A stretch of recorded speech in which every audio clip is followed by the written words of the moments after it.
Discharge అవడం జరిగింది. మొత్తం డిశ్చార్జ్ అయినటువంటి పేషెంట్ల సంఖ్య 464. మొత్తం ఈ క్షణానికి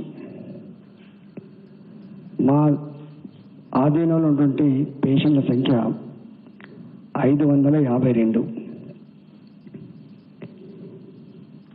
నిన్న కొంచెం పెరిగింది, నిన్న 22, ఇవాళ 6. ఈ మధ్యకాలంలో కొన్ని పార్టీలు, కొంతమంది వ్యక్తులు టెస్టులు చేస్తలేరు, తక్కువ చేస్తున్నటువంటి ఆరోపణలు చేస్తూ ఉన్నారు. వాస్తవంగా అవగాహన ఉన్నవాళ్ళు కానీ, బాధ్యత కలిగిన వాళ్ళు కానీ ఇలాంటి ఆరోపణలు చేయరు. కానీ చేస్తున్నారంటేనే వాళ్ళ స్వప్రయోజనాలు ఇమిడి ఉన్నాయి తప్ప, దాగి ఉన్నాయి తప్ప దాంట్లో ప్రజాకోణం లేదు, ప్రజాక్షేమం అంతకంటే కూడా లేదు. టిఆర్ఎస్ పార్టీ అధినేతగా కేసీఆర్ గారు, ఈ రాష్ట్ర ముఖ్యమంత్రిగా ఇదే కోవిడ్ మీద అసెంబ్లీలో చర్చ జరుగుతున్నప్పుడు ప్రధానమంత్రి గారిని విమర్శిస్తూ ఆ సభలో కాంగ్రెస్ పార్టీ నాయకులు కామెంట్ చేసినప్పుడు ఇది రాజకీయాలకు సంబంధించినటువంటి కాదు, ఈ కరోనా వైరస్ రాజకీయాలకు కానీ, కులానికి కానీ, మతానికి కానీ, ప్రాంతాలకు కానీ సంబంధించింది కాదు. ఇది ఈ విపత్తు, ఈ మహమ్మారి యావత్ ప్రపంచ మానవాళికి పెనుముప్పుగా మారిన సమస్య. దీన్ని ప్రపంచం కలిసికట్టుగా ఎదుర్కోవాలి. దేశం యావత్తు జాతి, మతం, కులం, పార్టీలు మర్చిపోయి జాతికి జాతి దీన్ని ఎదుర్కోవాల్సి ఉందని చెప్పి ముఖ్యమంత్రి గారు సభలో ప్రకటించి, మళ్ళీ ఎప్పుడు ప్రధానమంత్రి గురించి అంత సంకుచితంగా మాట్లాడదని చెప్పి మాట్లాడినాం. అంటే మా గొప్పతనం, మా బ్రాడ్నెస్ గది. కానీ అనేక రాష్ట్రాల్లో భారతీయ జనతా పార్టీ అధికారంలో ఉంది. కాంగ్రెస్ పార్టీ ఈ దేశంలో అనేక రాష్ట్రాల్లో అధికారంలో ఉంది. దీని విషయంలో, ఈ కరోనా వైరస్ విషయంలో WHO ప్రపంచ ఆరోగ్య సంస్థ ఈ కరోనా వైరస్ మీద ఎట్లా ఈ వైరస్ ఉంటుంది, దీన్ని ఎట్లా ఎదుర్కోవాలో ఆ గైడ్లైన్స్ ఇస్తుంది. ఆ ప్రపంచ ఆరోగ్య సంస్థ జారీ చేసినటువంటి గైడ్లైన్స్ మీద ఆధారపడి ఆయా దేశాలలో వాళ్ళు కూడా వాళ్ళ దేశం యొక్క పరిస్థితిని బట్టి, ఆ వైరస్ తీవ్రతను బట్టి వాళ్ళు కూడా కొన్ని గైడ్లైన్స్ ఇస్తారు. మన దేశంలో ICMR గైడ్లైన్స్ జారీ చేసింది. ICMR ఎంత క్లారిటీతో గైడ్లైన్స్ ఇచ్చిందంటే, గుడ్డెద్దు చేళ్ళ పడ్డట్టు ఎక్కడ పడితే అక్కడ టెస్టులు చేయొద్దు. ఇది సైంటిఫిక్ థింగ్ కాదు. ఏ ఇంట్లో అయితే కరోనా పాజిటివ్ పేషెంట్ వస్తారో ఆ ఇంట్లో ఎవరైనా సింప్టమ్స్ కనుక ఉంటే తప్పకుండా టెస్టులు చేయాలి. ఒకవేళ ఆ పాజిటివ్ వచ్చిన పేషెంట్ సీరియస్గా కనుక ఉంటే ఆ ఇల్లు కానీ, ఆ చుట్టుపక్కల కాంటాక్ట్స్ కానీ పూర్తి స్థాయిలో స్వాబ్ కలెక్షన్ చేసి టెస్టులు చేయాలి. ఇంకా లేటెస్ట్ గైడ్లైన్స్లో ఈ టెస్టులు చేసిన తర్వాత పాజిటివ్గా వస్తే ఆ మనిషి ఏసిమ్టమాటిక్గా కనుక ఉంటే, ఆ మనిషి సిమ్టమాటిక్గా కనుక ఉంటే, రెండు ఇచ్చిండు. సిమ్టమాటిక్గా కనుక ఉండి తప్పకుండా ట్రీట్మెంట్ అవసరమైతే హాస్పిటల్లో పెట్టాలి. కరోనా పాజిటివ్ ఉన్నప్పటికీ కూడా ఆ పేషెంట్లో సిమ్టమ్స్ కనుక లేకపోయి ఉంటే, జ్వరం కానీ జలుబు కానీ ఇతరత్వ సమస్యలు లేకపోయి ఉంటే ఆ పేషెంట్ని ఇంట్లోనే పెట్టి, హాస్పిటల్ తీసుకోవాల్సిన అక్కడ ఇంట్లోనే పెట్టి మీరు ఐసోలేషన్లో ఉంచి అబ్జర్వ్ చేయొచ్చు అని. ఒకవేళ కనుక ఆయనకు ఐసోలేషన్లో ఉండేటువంటి స్తోమత లేకపోతే, ఆ ఫెసిలిటీ లేకపోతే, ఇల్లు పెద్దగా లేకపోతే ప్రభుత్వపరమైనటువంటి క్వారంటైన్ సెంటర్లు పెట్టి అబ్జర్వ్ చేయాలని చెప్పింది. ఇంత క్లియర్గా వాళ్ళు చెప్పినప్పటికీ కూడా ఈ ఐసీఎంఆర్ గైడ్లైన్స్ అన్ని కూడా ఇవాళ మీ దగ్గర మీకు ఇంతకుముందు ఇచ్చిన భారత ప్రభుత్వం జారీ చేసినటువంటి గైడ్లైన్స్ ఇంతకుముందు మీకు ఇచ్చిన, మళ్ళీ మీకు ఒకసారి పంపిస్తా. నేను ప్రతిపక్ష పార్టీల నాయకులకు బాధ్యత లేకుండా, అవగాహన లేకుండా మాట్లాడకండి. భారత ప్రభుత్వం జారీ చేసినటువంటి విధి విధానాలను, గైడ్లైన్స్ని చదువుకొని మాట్లాడితే మీకు గౌరవం దక్కుతుంది తప్ప, లేకపోతే ప్రజలు మిమ్మల్ని గౌరవించాలని చెప్పి నేను మనవి చేస్తా ఉన్నాం. రెండవది, దాని ప్రకారంగా ఇవాళ ఒకరోజు తక్కువ వస్తే ఒకరోజు ఎక్కువ వస్తాయి. టెస్ట్ చేయకపోవడం వల్ల ఇక్కడ తక్కువ కేసులు రావట్లేదు. ఇక్కడ ఎందుకు తక్కువ కేసులు వస్తున్నాయంటే, నాకు తెలిసి మార్చి 2వ తారీఖు నాడు ఫస్ట్ కేసు వచ్చింది. ముఖ్యమంత్రి గారు తక్షణమే దీని పట్ల ఉదాసీనంగా ఉండద్దు, అప్రమత్తంగా ఉండాలి, మీకు ఎన్ని వందల కోట్ల రూపాయలను ఖర్చు పెడతాం, యావత్ తెలంగాణ ప్రభుత్వ యంత్రాంగాన్ని దీనికోసమే వాడండి, ఇది ఒక ఆరోగ్య సంస్థ, ఒక హెల్త్ డిపార్ట్మెంట్ డీల్ చేసే అంశం కాదు. మనం చైనాను చూసిన తర్వాత, ఇతర దేశాలను చూసిన తర్వాత మనకు కొంత బాధ అవుతుంది.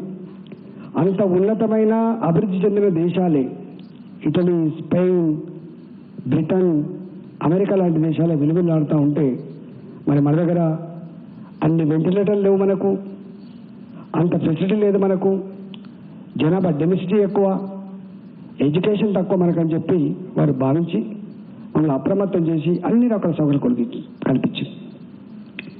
ఒక సందర్భంలో భారత ప్రభుత్వానికి ఒక విజ్ఞప్తి చేసినాం మేము. ముఖ్యమంత్రి గారు ప్రధానమంత్రి గారు విజ్ఞప్తి చేసిండ్రు, ఇది ఈ దేశంలో పుట్టిన వైరస్ కానప్పుడు, ఈ వైరస్ ఇతర దేశాల నుంచి ఇంపోర్ట్ అవుతున్నప్పుడు, ఈ ఇంపోర్ట్ ఎక్కడైతుందో, ఎక్కడి నుంచి అవుతుందో తెలిసినప్పుడు ఎందుకు మీరు విమానాలు రద్దు చేయట్లేదని చెప్పి అడిగిండ్రు.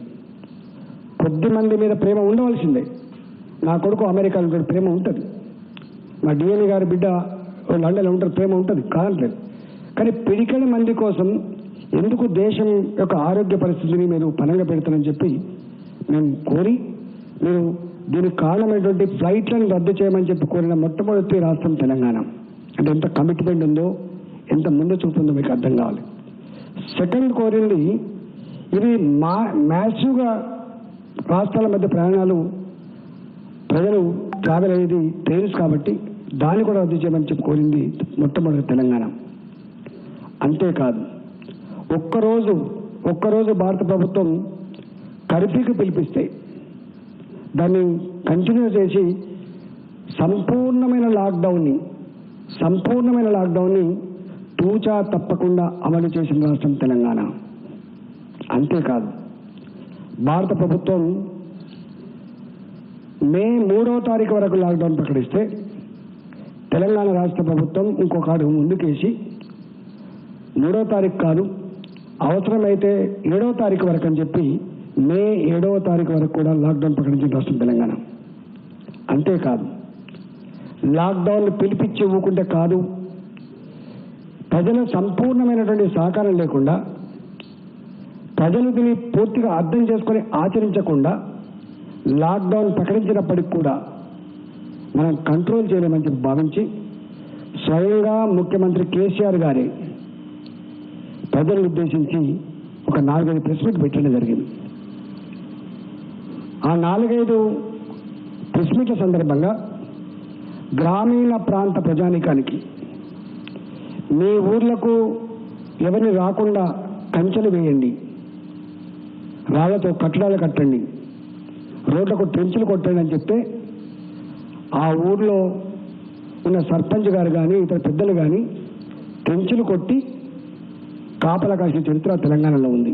నాకు తెలిసి దేశంలో ఒక ముఖ్యమంత్రి గారు పిలిపిస్తే అంత స్వచ్ఛందంగా ఇది మా కోసమే అని చెప్పి అర్థం చేసుకొని ఆచరించినటువంటి తొలి రాష్ట్రం కూడా తెలంగాణనే. ఈ విషయం చాలా మందికి అర్థం కాదు.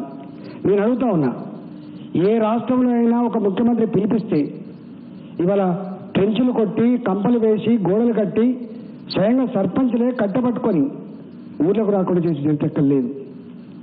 ఎక్కడైనా ఏదైనా బయటికి పోయి దారి తప్పి దొంగతనంగా ఊర్లకు వద్దామంటే కూడా ఊర్లకు రానియలే.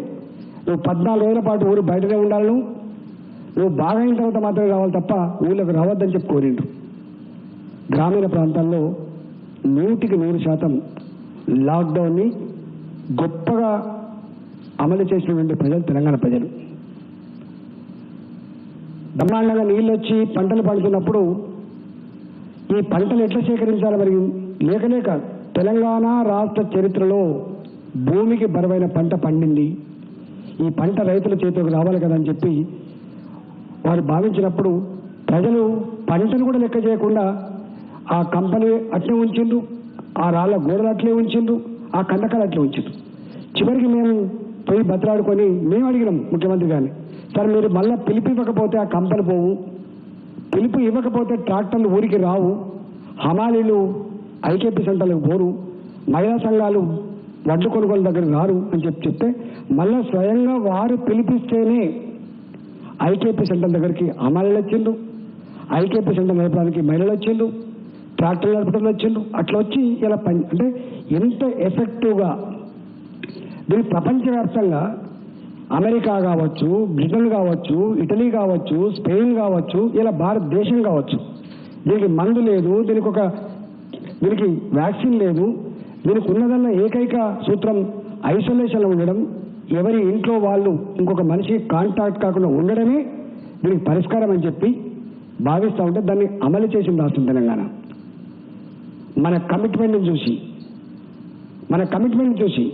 మన ప్రజల చైతన్యాన్ని చూసి, మన ప్రజల యొక్క ఐక్యతను చూసి అమెరికా వాళ్ళు ఇలా హర్షం వ్యక్తం చేసిండ్రు.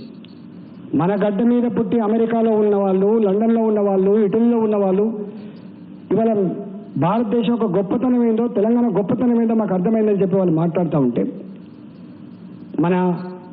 మన విధానాన్ని, మన లాక్డౌన్ని ఇంత గొప్పగా అమలు చేసిందని చెప్పి మేధావులు కావచ్చు, డాక్టర్లు కావచ్చు, సంఘ సంస్కర్తలు కావచ్చు అనేక మంది అప్రిషియేట్ చేస్తూ ఉంటే దాన్ని జీర్ణించుకోలేని కొద్దిమంది వ్యక్తులు మీరు టెస్టులు చేస్తలేరు. టెస్టులు కాదు, ఒకవేళ కనుక తెలంగాణలో లాక్డౌన్ని లేదా మనం ఇచ్చిన కార్యక్రమాన్ని కనుక తూచా తప్పగా అమలు చేసి ఉండకపోతే ఇవాళ కర్నూలు లాగా అయ్యేది మనం, ఒక గుంటూరు లాగా అయ్యేది మనం. మీకు తెలిసి ఎలా హైదరాబాద్ అనేది ఒక బొంబాయి నగరం లాంటిది, హైదరాబాద్ ఒక బెంగళూరు నగరం లాంటిది, ఒక మద్రాసు నగరం లాంటిది. ఇంత జనాభా, ఇంత డెన్సిటీ, ఇక్కడ కాస్మోపాలిటన్ కల్చర్, అన్ని రాష్ట్రాల వాళ్ళు ఇక్కడ బతికేటువంటి ఈ రాష్ట్రంలో ఇవాళ మనం కనుక మర్కజ్ కాంట్రాక్ట్స్ని చేసి వెంటాడి కనుక పట్టుకోకపోతే, టెస్టులు చేయకపోతే ఇవాళ మొత్తం దేశంలో అత్యధిక కేసులు ఉండేటువంటి నగరంగా హైదరాబాద్ ఉండేది. నేను అడుగుతా ఉన్నా, మమ్మల్ని విమర్శించే బీజేపీ పార్టీ నాయకులకి ఢిల్లీ పోలీస్ నీ కంట్రోల్లో ఉంటుంది, లా అండ్ ఆర్డర్ నీ కంట్రోల్లో ఉంటుంది, ఎందుకు నువ్వు మర్కజ్లో ప్రపంచవ్యాప్తంగా కరోనా వైరస్ వచ్చినప్పటికీ కూడా ఇతర దేశాల నుంచి అలౌ చేసి మీకు వస్తుందని తెలిసి కూడా కాంగ్రెగేషన్లో ఇది వ్యాప్తి చెందుతుందని అర్థమై కూడా పర్మిషన్ ఇచ్చింది మీరు, నిమ్మకు నీరెత్తినట్టుగా చూసింది మీరు, బాధ్యత లేకుండా ప్రవర్తించింది మీరు. కానీ తెలంగాణ రాష్ట్రం ఎక్కడో ఇండోనేషియా నుంచి ఢిల్లీకి వచ్చి ఢిల్లీలో మర్కజ్లో పాల్గొని వాళ్ళు పెద్ద పిల్లలు దిగి కరీంనగర్కి వస్తే 16th మార్చ్ 16వ తారీఖు మార్చి నాడు ఐడెంటిఫై చేసుకొని తక్షణమే మేము టెస్టులకు పంపితే పాజిటివ్ వస్తే దేశాన్ని అలర్ట్ చేసిన రాష్ట్రం తెలంగాణ. దేశాన్ని అలర్ట్ చేసిన రాష్ట్రం తెలంగాణ. 1244 మందిని మర్కజ్లో పాల్గొన్న వాళ్ళకు గుర్తించి, మీకు తెలుసు వాళ్ళు పట్టుకోవడానికి పోతుంటే ఆ 1244 మంది ట్రేస్ అవుట్ చేసి ఇంటికి పోయి పట్టుకొని రావడానికి ప్రయత్నం చేస్తే మా పోలీసుల మీద దాడి చేసిండ్రు, మా వైద్య ఆరోగ్య శాఖ అధికారుల మీద దాడులు చేసిండ్రు. మాకు జ్వరం లేదు, మాకు తుమ్ములు లేవు, మాకు దగ్గు లేదు, మాకు జలుబు లేదు, మాకు సిమ్టమ్స్ లేవు, కావాలని మమ్మల్ని వచ్చేస్తుందని చెప్పినప్పుడు కూడా నథింగ్ డూయింగ్ అని చెప్పి పట్టుకొచ్చినాం. మేము పట్టుకొచ్చి 250 పైబడి అక్కడి నుంచి వచ్చిన వాళ్ళకి పాజిటివ్ వచ్చింది. వాళ్ళ నుంచి దాదాపు 10,000 పైచిలకు వాళ్ళని వాళ్ళ కాంట్రాక్ట్స్ గుర్తించి టెస్టులు చేసి దాదాపు ఇవాళ most of the cases 90% cases in Telangana ఇలా ఆ కాంట్రాక్ట్స్ కేసెసే. దాన్ని ఎఫెక్టివ్గా అమలు చేసినాం కాబట్టి ఆ జోన్లలో ఎక్కడైతే ఈ కేసులు ఐడెంటిఫై అయినాయో మీకు తెలిసి ఇలా సూర్యాపేటలో ఇచ్చింది. సూర్యాపేటలో వచ్చినప్పుడు మేము భయపడ్డాం ఇది ఏమైనా కమ్యూనిటీకి స్ప్రెడ్ అయిందా అని. కానీ ఎక్కడ కమ్యూనిటీకి స్ప్రెడ్ కాలేదు. 19వ తారీఖు లాస్ట్ కేసు వికారాబాద్లో వచ్చింది. 21వ తారీఖు లాస్ట్ కేసు సూర్యాపేటలో వచ్చింది. 24వ తారీఖు లాస్ట్ కేసు గద్వాల్లో వచ్చింది. అప్పటి నుంచి మళ్ళీ కేసులు లేవు. అంటే ఇంత జిమ్మేదారితనంతో, ఇంత బాధ్యతతో, ఇంత అవగాహనతో, ప్రజల ప్రాణాలు కాపాడే తపనతో పనిచేసినాం కాబట్టి అది ఆగింది తప్ప, లేకపోతే ఇవన్నీ బంద్ చేసుకొని మర్కజ్ వచ్చిన వాళ్ళని వదిలిపెట్టుకొని వాళ్ళకి సన్మానాలు చేసుకొని మంచిగా వాళ్ళతో మంచిగా మీటింగ్లు పెట్టుకొని నిద్రపోలే ఈ ప్రభుత్వం, ఉపేక్షించిన ఈ ప్రభుత్వం. మేము పెద్దలతో మాట్లాడినాం, మేము ఇది ఉపేక్షించేది కాదు సుమా, దీనికి ఎగ్జామ్షన్స్ లేవు, నథింగ్ డూయింగ్, చాలా కఠినంగా వ్యవహరిస్తామని చెప్పి మొట్టమొదటిసారి చెప్పిన రాష్ట్రం కూడా తెలంగాణ. ఎవరిని వదిలిపెట్టలే, ఎక్కడ కూడా అది చేయలే. అప్పీల్ చేసిన ముఖ్యమంత్రిగా కొద్దిమంది వ్యక్తుల యొక్క అతిసాహసంతో రాష్ట్రం నష్టపోయే ప్రమాదం ఉంది, దేశం నష్టపోయే ప్రమాదం ఉందని చెప్పి హెచ్చరించిన రాష్ట్రం తెలంగాణ. అందుకని ఇవాళ ఇంత పగడిబందీగా ఈ కార్యక్రమాన్ని అమలు చేసినాం. నిన్న 22 కేసులు వచ్చినాయి. ఎట్లొచ్చినాయి? పాడి షరీఫ్ మర్కజ్ కాంట్రాక్ట్స్ నుంచి వెళ్ళి 2 వ్యక్తులు ఆ మార్కెట్లో పనిచేస్తారు, దుకాణంలో పనిచేస్తారు. 3 కుటుంబాలకు వచ్చినాయి. ఇప్పటి వరకు ఎక్కడ కూడా 1044 కేసులలో ఇవాళ 6 కేసులు వచ్చినాయి. 6 కేసులలో ఒక ఆయన ఇప్పుడు ఈ హాస్పిటల్లో పాజిటివ్ కేసులు ఎవరైతుందో ఒక 5 పాజిటివ్ కేసులు ఇళ్ళన్నీ ఉన్నాయి. ఇంతకుముందు పాజిటివ్ కేసుతో ఎవరైతే హాస్పిటల్ ఉన్నారో వాళ్ళ కుటుంబ సభ్యులే 5 మంది ఉన్నారు. ఇలా ఒక్కరు ట్రేస్ అవుట్ చేస్తున్నాం. అంటే ఇప్పటిదాకా 1044 కేసులు వస్తే 1044 మందిలో కొన్ని సారీ కేసుల మీద ఒకటి 22 దాకా కొంత ట్రేస్ అవుట్ కాదు, కానీ ఆల్మోస్ట్ అన్ని కేసులు వాటి కూడా ఛేదిస్తాను. 22 మంది కూడా ఎక్కడెక్కడ వాళ్ళు భోజనం చేసిండు, ఎవరితో వచ్చింది, ఎక్కడి నుంచి వచ్చింది, డబ్బులు తీసుకుంటూ వచ్చిందా, కూరగాయలకు పోతొచ్చిందా, మార్కెట్కి పోతొచ్చిందా, ఎక్కడైనా వేరే పద్ధతులు వచ్చినా ట్రేస్ అవుట్ చేస్తారో ఎక్కడ కూడా ఉపయోగించారు. గది సిస్టమ్. మనిషికి పాజిటివ్ రాగానే ఈ మనిషితో ఎన్ని కాంటాక్ట్లు ట్రేస్ చేయడం ఇంపార్టెంట్, ట్రీట్ చేయడం ఇంపార్టెంట్. ఇవాళ అంతేకాదు, అసలు ఎంత గొప్పగా అంటే దేశంలో మొత్తంగా ఇవాళ కోలుకున్న వాళ్ళ సంఖ్య కూడా ఇంత ఫాస్ట్గా రిజల్ట్ వచ్చినట్టు రాష్ట్రం కూడా తెలంగాణ. చాలా మంది మనం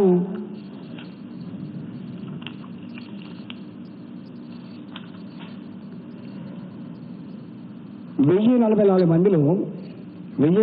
మందిలో మన దగ్గర దాదాపు 47% మంది క్యూర్ అయింది. దేశంలో ఎక్కడ కూడా ఇది జరగలేదు. మన